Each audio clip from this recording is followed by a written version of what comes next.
Naghahanap ka ba ng bungalow, may malaking lot area, kaya kung ikaw ay mahilig magtanim, perfect ito sa'yo. Located sa Naik at merong probinsya feels, napakaganda ng location, maaliwalas ang lugar, at the same time, perfect for your growing family. I-check nyo na po ito.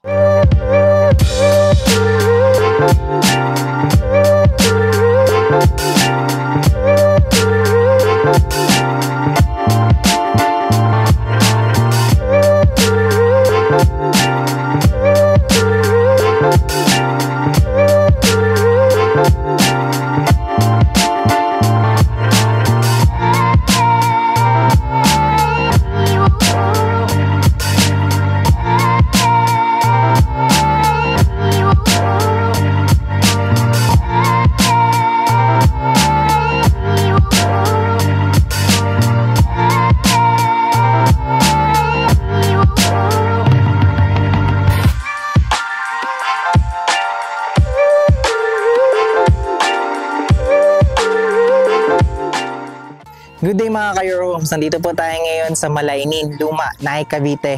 And for today's house tour po, i-feature po natin again sa pong project po ni Axia, si Naik Country Homes. And for today's house tour, i-feature po natin ang isa pong model unit nila na si Adeline. Si Adeline po ay single attached na bungalow na merong malaking lot area. Pero bago po natin ito tignan, first, please make sure to subscribe sa aming YouTube channel and i-click nyo na rin po yung notification bell para whenever na mag-upload po kami ng panibagong mga YouTube house tours, maging updated po kayo dito at isa po kayo sa mga unang makakakita. Kami rin po ay nasa Facebook, so please make sure to click like and follow para maging updated po kayo sa aming mga postings and sa mga ipopost po namin na mga bagong projects. Again, ako po si Carlo Felices together with my wife sa likod po ng camera, and welcome po kayo to another Your Homes house tour.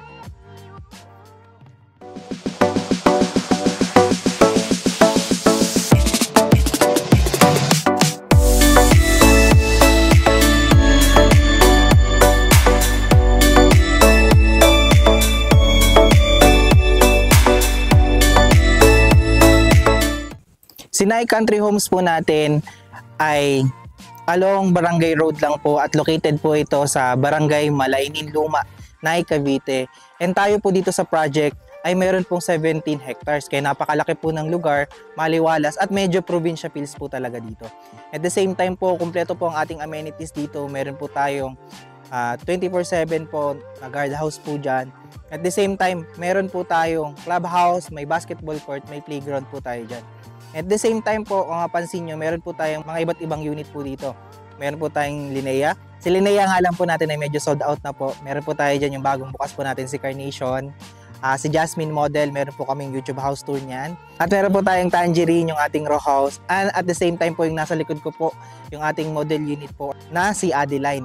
Meron po tayong typical lot area po dito na 90 square meter. At meron din po tayong mga 120 square meter po dito sa ating lot area. Ang ating floor area naman po dito ay 40 square meter. Ito po ay bare turnover. Meron po tayong provision for 2 bedroom. Meron po tayong 1 toilet and bath. May living area, dining area, may kitchen area, may service area po tayo. At the same time po, dahil po malaki ang ating lot area, meron po tayong parking space. So ayan po, tignan po natin ang unit.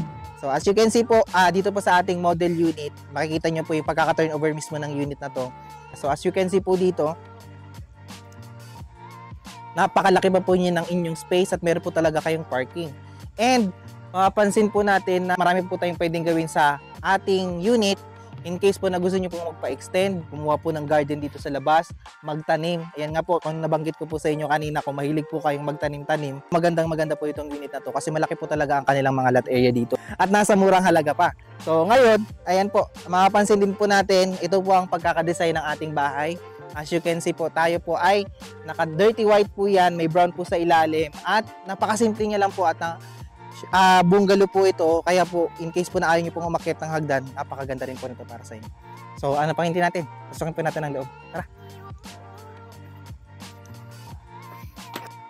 So ayan, pagkapasok po natin, tayo po ay naka metal flush door na rin po dito kaya matibay po ang ating pinto. And again, pagdating po talaga kay Axia, malalaki po talaga ang bintana natin.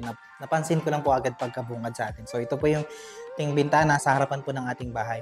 So again, tayo po dito ay bare turnover. Kaya kung mapansin nyo po, wala po tayong tiles, wala po tayong finish ng mga walls at pintura. At wala po tayong kisame at partition po ng mga ating mga bedroom. So, again, dahil naman po doon, napakaganda po yun kasi kayo po yung makakapili ng design ng inyong bahay at makakapili po kayo ng mga materialis na gagamitin. So, as you can see po, conventional pa rin po ang pagkakatayo natin dito kay Adeline. Hollow blocks po yan na may buhos at may mga poste at kitang-kita po yung mga biga po dyan kaya napakatibay po ng bahay. And at the same time po, ito na po yung ating space for the living area. So, dito po pagbungad sa atin, mapapansin po natin, ang dami po natin pwedeng gawin dito sa area natin. Again, tayo po kasi ay 40 square meter. Normally po sa isang unit po na townhouse, 40 square meter, sa ground floor at saka sa second floor, pinagsasama na po yun para maging 40 po sila. Pero ito pong si Adeline po natin, sa isang floor po pinagsama yung 40 square meter. So, as you can see po, this is the space for ating living area. Napakalaki pa rin po at marami po kayong pwedeng gawin. Pwede po kayong maglagay ng sofa dito, pwede pong dyan yung TV. And dito po, makikita po natin, ito naman po yung ating space na pwede po natin gawing dining area. Pwede po tayong maglagay ng 4-seater na dining table or 6-seater na dining table. Kasyang-kasya pa rin po yan dito. And as you can see po, nandito naman ang ating toilet and bath. Nag-iisa po nating toilet and bath. Kompleto po ang ating fixtures dyan. May toilet, may lavatory, may toilet paper holder, may soap holder, may shower po yan, may switches at may nakaready na po yung ilaw. Ang wala lang po dito yung finish po ng mga walls at saka yung kisame po natin. So, less na lang po yung mapagawa. May tiles na rin siya at saka kung mapapansin nyo po, may ventilation. Kaya, nilabasan po ng hangin. So, as you can see po, dito po yung ating katabi po ng ating toilet and bath ay nandito po sa atin, bubungad ang ating space for the kitchen area kung saan po sila naglagay ng kanilang kitchen countertop. Ito po ay nakatiles na, meron na po yan nakaready po na stainless po na hugasan. So kung mapapansin nyo po, kung gusto nyo po itong ilabas, pwede naman po yan. May bintana rin po tayo dito, may uning po tayo dyan para pagpasokan po ng hangin. Kaya napakaganda. At the same time po, katabi po niya yung ating access po para sa ating service area. Dito nyo po pwedeng ilagay yung inyong laundry or pwede po kayo maglagay ng idea na pwede nyo pong gawin dito. So, yan, may access pa rin po tayo sa excess na lote po natin dito po sa side po na ito.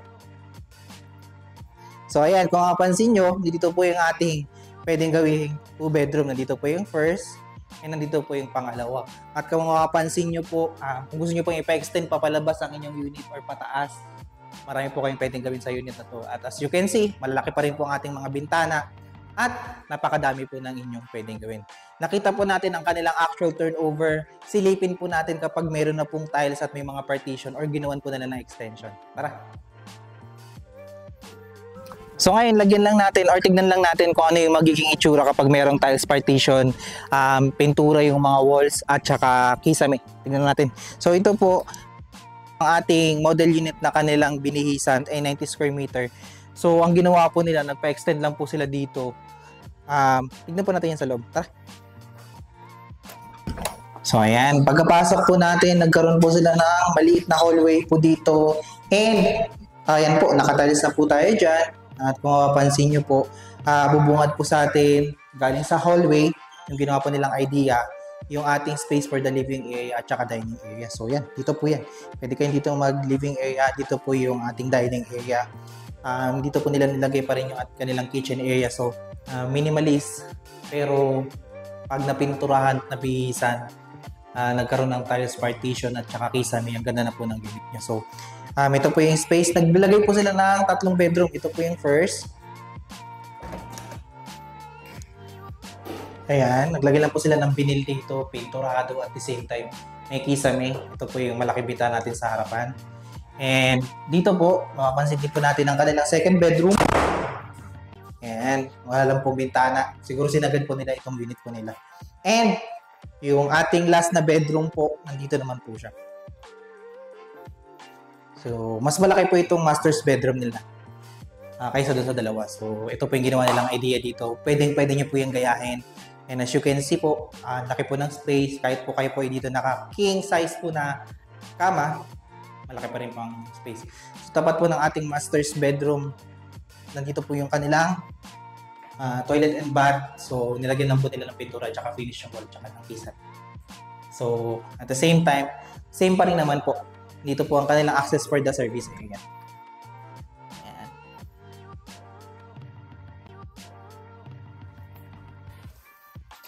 So, nakita po natin yung pwede natin gawin sa model unit po natin na kay Adeline. Pag-usapan naman po natin ang presyo. So, magkano nga ba ang presyo ng ating Adeline model unit sa ating single attach po na merong lot area na 90 square meter at floor area na 40 square meter? Nag-start po ang ating price sa 1,873,000. Ang ating reservation fee naman po ay 9,000 at meron po tayong 9,120 pesos naman po sa ating down payment for 25 months. Meron naman po tayong monthly amortization kay Pag-ibig for 30 years ng 10,073 pesos. Ang ating required income naman po dito ay 28,780 pesos. So, again, kung hindi po kayo pasok sa required income, pwede naman po ang co-borrower dyan. And at the same time po, ayan po, makikita nyo rin po sa screen yung ating lot area na 120 square meter.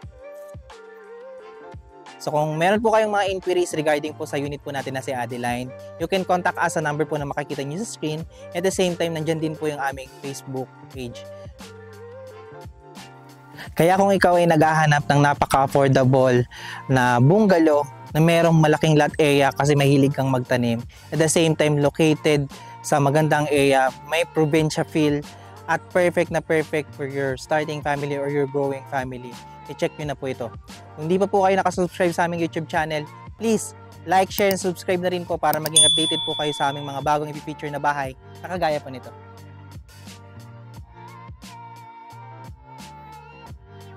Again, maraming salamat po sa panonood at magandang araw. So ayan, maglalagay lang din po tayo ng update sa Tangerine model unit po natin dito sa Nai Country Homes. So ayan, as you can see po, ito po yung magiging itsura po ng ating mga row house doon kapag tayo po ay mga nakatayo na. Pero wala pa po tayong model unit dito. Gusto ko lang po ipakita sa inyo yung magiging community. So ayan po.